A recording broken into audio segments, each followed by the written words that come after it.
औज़ुबिल्लाहिमिनश्शैतानिर्रजीम बिस्मिल्लाहिर्रहमानिर्रहीम। अस्सलामु अलैकुम वरहमतुल्लाहि वबरकातुहू। कैसे हैं आप सब लोग? उम्मीद करता हूँ आप सब लोग खैर वाफियत से होंगे।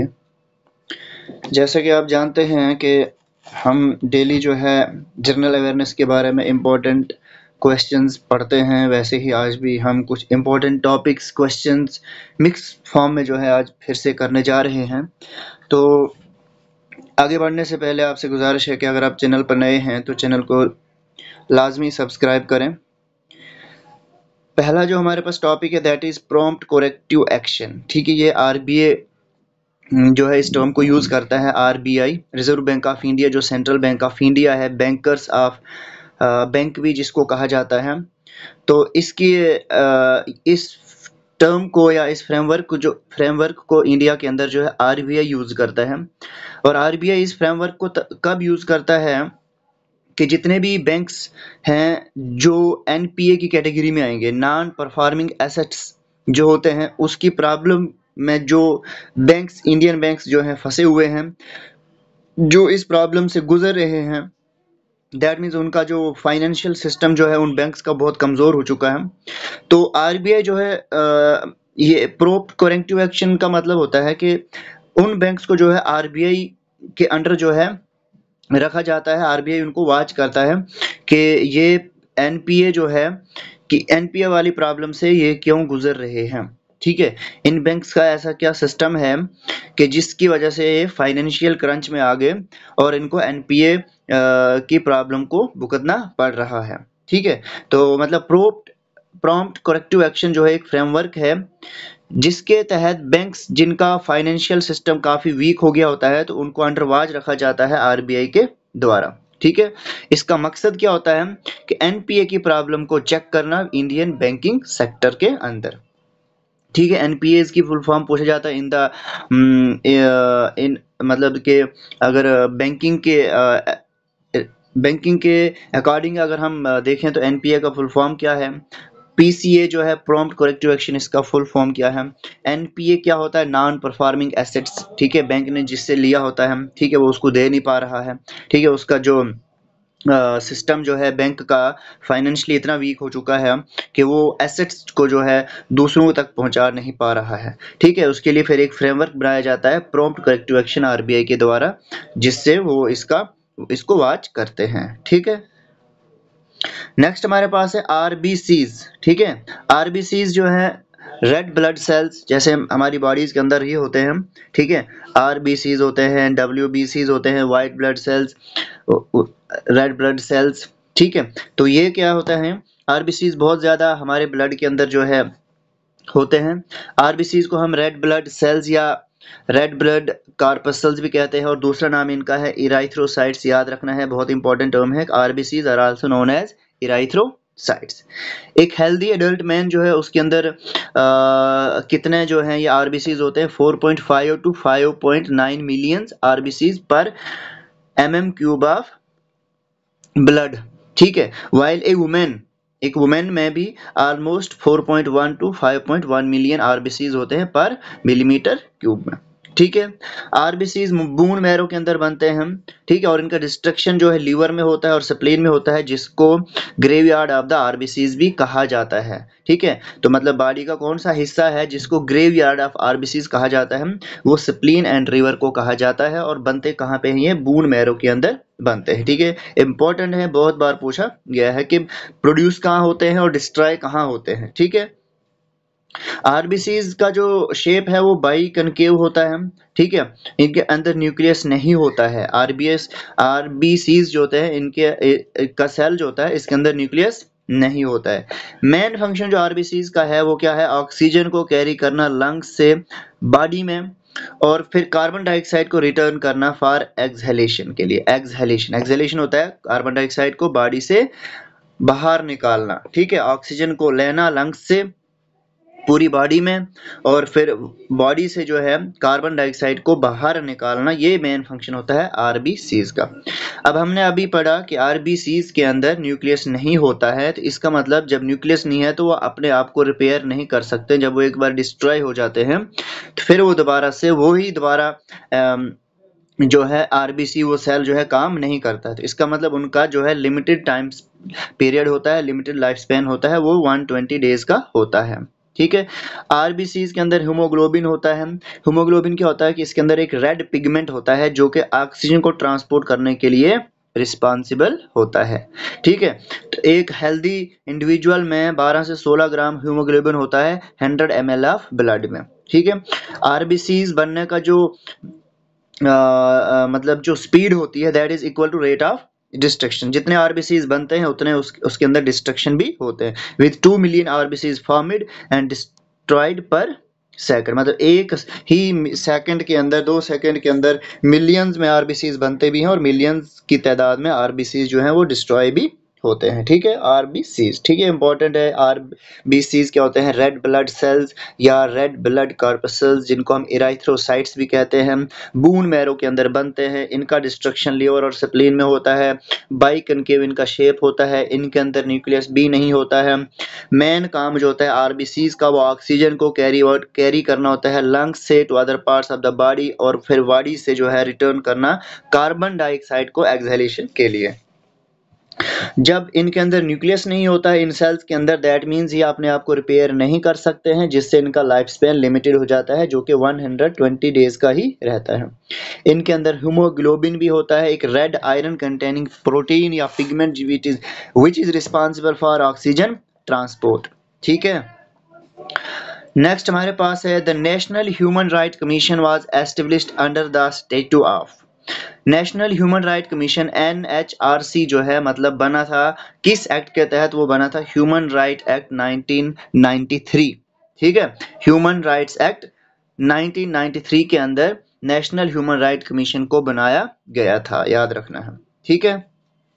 अभी जो है 17 सितंबर से 2 अक्टूबर तक जो है ना स्वच्छता है सेवा वीक जो है सेलिब्रेट किया जाएगा। तो याद रखना है स्वच्छता है सेवा 2024 कब से लेकर कब तक होगा? सितंबर 17 से लेकर 2 अक्टूबर को तक जो है इसका मनाया जाएगा, इस ये वीक को। तो इसका जो थीम है दैट इज स्वभाव स्वच्छता संस्कार स्वच्छता। ठीक है। स्वभाव स्वच्छता संस्कार स्वच्छता। ठीक है। डिपार्टमेंट ऑफ कंज्यूमर अफेयर के द्वारा जो है ये वीक जो है सेलिब्रेट किया जा रहा है। तो हमें पता होना चाहिए कौन सा डिपार्टमेंट इसको सेलिब्रेट कर रहा है। ठीक है। थीम क्या है और कब से लेकर कब तक ये वीक बन रहा है। ठीक है।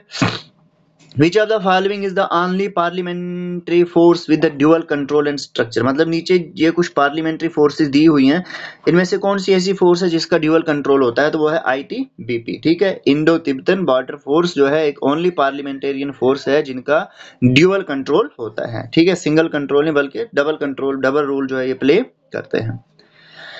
इंग्लिश का एक मैं वर्ड लेके आया हूं जिसका नाम है एम पैनल। एम पैनल मतलब होता है कि एक लिस्ट है हमारे पास, उस लिस्ट में से जो है किसी एक इंसान को जो है सेलेक्ट करना है। ठीक है। एम पैनल होता है एक लिस्ट है हमारे पास और उस लिस्ट में से किसी को हम सेलेक्ट कर रहे हैं, that is known as M panel. ठीक है।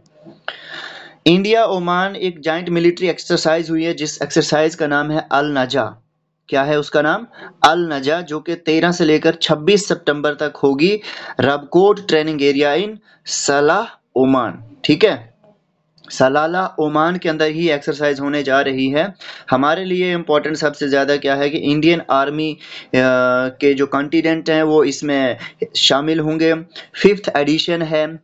अल नजा इस एक्सरसाइज का नाम है और ओमान के अंदर ही होने जा रही है। ओमान के अंदर ये हो रही है।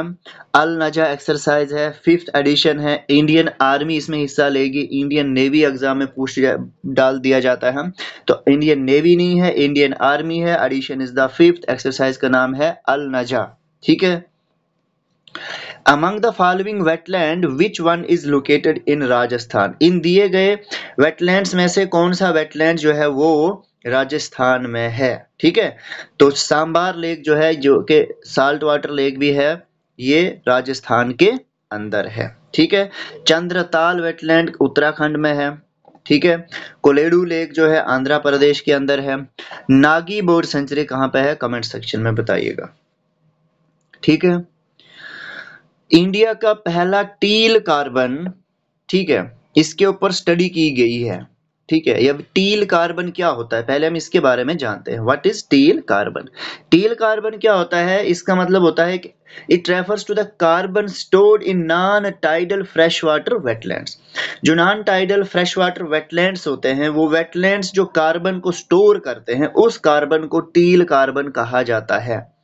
Encompassing carbon sequestered in vegetation, microbial biomass, and dissolved and particulate organic matter.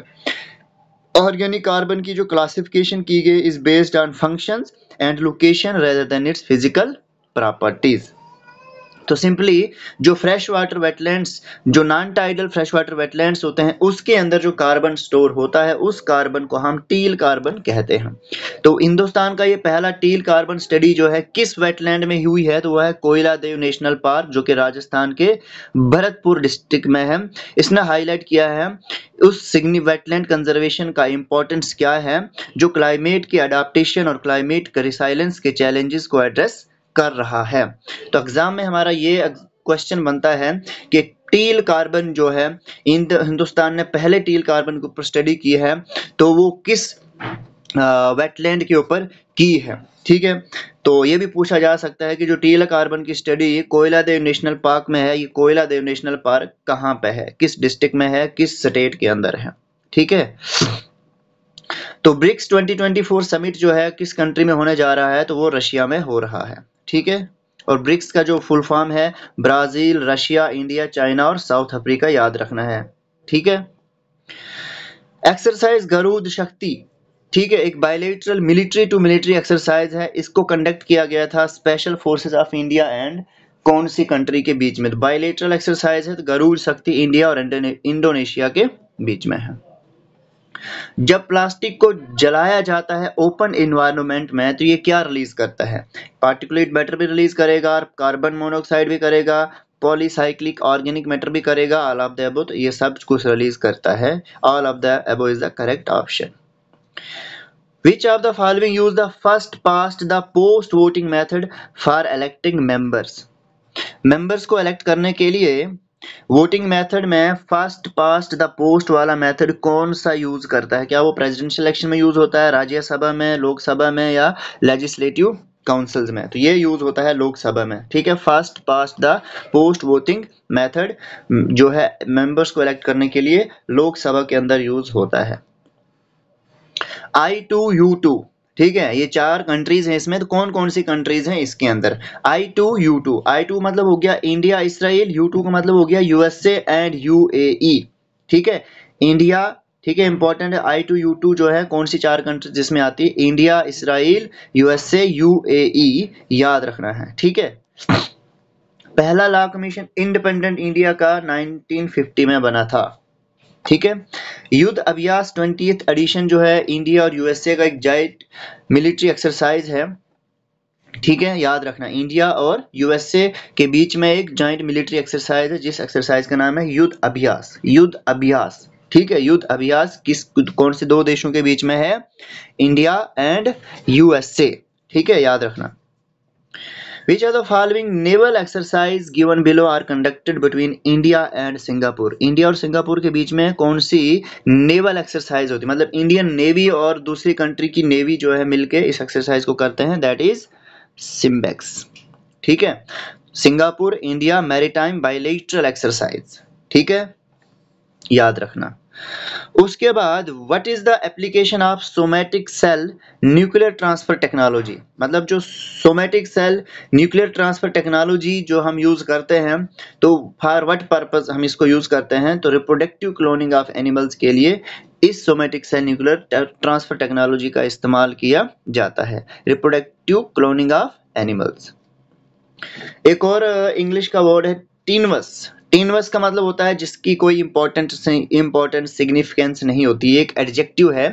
Adjective मतलब क्या होता है? जो हमारे को नाउन या प्रोनाउन के बारे में जो है एक्स्ट्रा इंफॉर्मेशन देता है, ठीक है, नाउन और प्रोनाउन की एक्स्ट्रा वजाहत करता है, उसको हम एडजेक्टिव बोलेंगे। तो दैट मीन्स कोई ऐसी चीज है जिसके अंदर सिग्निफिकेंस, सब किसी की सिग्निफिकेंस नहीं है, किसी की इंपॉर्टेंस नहीं है, उसको हम टीनवस बोलेंगे। Relationship between two countries was tenuous at best with frequent disagreement and a history of distrust. मतलब कि दो कंट्रीज का जो रिलेशनशिप है वो इम्पोर्टेंट नहीं रहा था अब, क्योंकि उनके बीच में बहुत सारे डिसएग्रीमेंट्स वगैरह हुए, उनकी हिस्ट्री जो है रही है कि वो एक दूसरे के ऊपर जो है ट्रस्ट नहीं करते हैं। तो टीनवस मतलब कि लैक ऑफ इम्पोर्टेंस, ठीक है। सबसे ज्यादा डाइवर्सिटी जो है एनिमल और प्लांट स्पीशीज की हमें नीचे दिए गए कौन से ऑप्शन में देखने को मिलती है, तो वो हमें ट्रॉपिकल मोइस्ट फॉरेस्ट में सबसे ज्यादा प्लांट और एनिमल्स देखने को मिलेंगे। टेम्परेट में भी नहीं दिखेगा, डेजर्ट में भी नहीं दिखेगा, एरेक्टिक एंड एल्पाइन सिस्टम में भी नहीं दिखता है। तो correct option is the tropical moist forest के अंदर सबसे ज्यादा diversity of plant and animal species होती है, ठीक है। Who is the ex-officio chairperson of the National Board for Wildlife in India? National board for wild life in India जो है, इसका जो एक्स ऑफिशियो चेयरपर्सन होता है वो होता है प्राइम मिनिस्टर ऑफ इंडिया, ठीक है। और वाइस चेयरपर्सन होता है minister of environment, forest and climate change. याद रखना ये होता है वाइस चेयरपर्सन, और एक्स ऑफिशियो चेयरपर्सन जो होते हैं वो प्राइम मिनिस्टर ऑफ इंडिया होते हैं। जो भी करंट प्राइम मिनिस्टर होगा वो एक्स ऑफिशियो चेयरपर्सन होगा national board for wild life in India. तो दोनों याद रखना है, एक्स ऑफिशियो चेयरपर्सन और वाइस चेयरपर्सन कौन होते हैं, ठीक है। थोड़ा सा हम एक और टॉपिक के बारे में पढ़ते हैं, वो है अटॉर्नी जनरल ऑफ इंडिया। तो अटॉर्नी जनरल ऑफ इंडिया जो है हाईएस्ट लीगल एडवाइजर होता है गवर्नमेंट का। मतलब कि अगर हमें पूछे कि हाईएस्ट लीगल एडवाइजर जो है वो गवर्नमेंट का है, ठीक है, और उसका नाम क्या है, वो है attorney general of India. Highest legal adviser होते हैं गवर्नमेंट के, ठीक है, मतलब कि वकील, गवर्नमेंट के वकील जो होते हैं वो अटॉर्नी जनरल ऑफ इंडिया होते हैं। इसको जो है अपॉइंट करता है प्रेसिडेंट।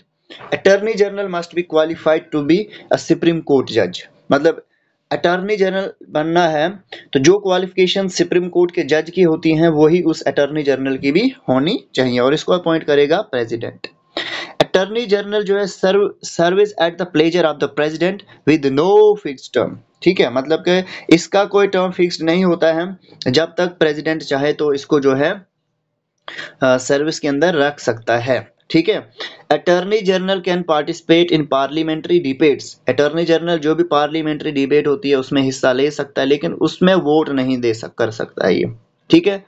प्राइमरी रूल जो है वो क्या है कि लीगल एडवाइस प्रोवाइड करना, गवर्नमेंट को रिप्रेजेंट करना हो जब कोर्ट के अंदर, तो एक लीगल एडवाइस प्रोवाइड करना कोर्ट के अंदर गवर्नमेंट के लिए, ठीक है। Attorney general can engage in private legal practice subject to certain restriction. मतलब अटॉर्नी जनरल जो है वो प्राइवेट लीगल प्रैक्टिस में भी हिस्सा ले सकते हैं, लेकिन कुछ रिस्ट्रिक्शंस होती हैं जिन पे वो काम नहीं कर सकते हैं, जिनमें वो हिस्सा नहीं ले सकते। तो attorney general of India simply हमने याद रखना है कि हाईएस्ट लीगल एडवाइजर गवर्नमेंट का होता है, प्रेसिडेंट इनको अपॉइंट करता है, क्वालिफिकेशन सुप्रीम कोर्ट के जज की तरह होना चाहिए, इनका कोई फिक्स टेन्योर नहीं होता है, ठीक है, ये सर्व करेंगे during the pleasure of the president, ठीक है। पार्टिसिपेशन जो इनकी हर पार्लियामेंट्री डिबेट में होती है, लेकिन ये वोट नहीं कर सकते हैं। आपने मुझे बोलना है किस आर्टिकल के अंदर अटॉर्नी जनरल ऑफ इंडिया का जो है नाम मेंशन है हमारे कॉन्स्टिट्यूशन में, कौन सा कॉन्स्टिट्यूशन जो है डील करता है अटॉर्नी जनरल ऑफ इंडिया के साथ। और अभी अभी एक कंट्री है जो 101th कंट्री बनी है इंटरनेशनल सोलर अलायंस की, और उस कंट्री का नाम है नेपाल। उस कंट्री का नाम क्या है, नेपाल बिकम्स द 101th, ठीक है। मतलब 101 नंबर की कंट्री जो है बनी हुई है नेपाल, जिसने इंटरनेशनल सोलर अलायंस को ज्वाइन किया हुआ है, ठीक है। जो कि इंटरनेशनल सोलर अलायंस जो है 2015 में जो है ये इस इंटरनेशनल सोलर अलायंस जो हमारी है, इसका संगठन हुआ था, इसको एस्टेब्लिश किया गया था। COP21 इसके साथ जो है, ये वाली कॉन्फ्रेंस जो है इसके साथ जुड़ी हुई है, कॉन्फ्रेंस ऑफ पार्टीज 21 जो कि फ्रांस में हुआ था, ठीक है। याद रखना है 2015 फ्रांस के अंदर COP21 जो है हुई थी, और इसमें जो है prime minister of India Narendra Modi जो है इन्होंने इस ऑर्गेनाइजेशन का जो है बुनियाद डाली थी, और इसका जो हेडक्वार्टर है वो हमारे इंडिया के अंदर है, गुड़गांव में, ठीक है, याद रखना है। तो ये थे कुछ इंपॉर्टेंट क्वेश्चंस जो एग्जाम में अक्सर देखने को मिलते हैं। इंपॉर्टेंट है हर एक नेशनल एक्सरसाइज, ये कुछ करंट अफेयर्स भी हैं, कुछ टॉपिक सेलेक्टेड जो मैं उठाता हूँ उसके बारे में एक्स्ट्रा इन्फॉर्मेशन देता हूँ। तो एग्जाम्स में ऐसे क्वेश्चंस इनके ऊपर बहुत सारे हमें देखने को मिलते हैं डिफरेंट टाइप से। तो वीडियो अच्छी लगती है तो लाइक करें, शेयर करें, चैनल को लाजमी सब्सक्राइब करें। अल्लाह हाफिज़।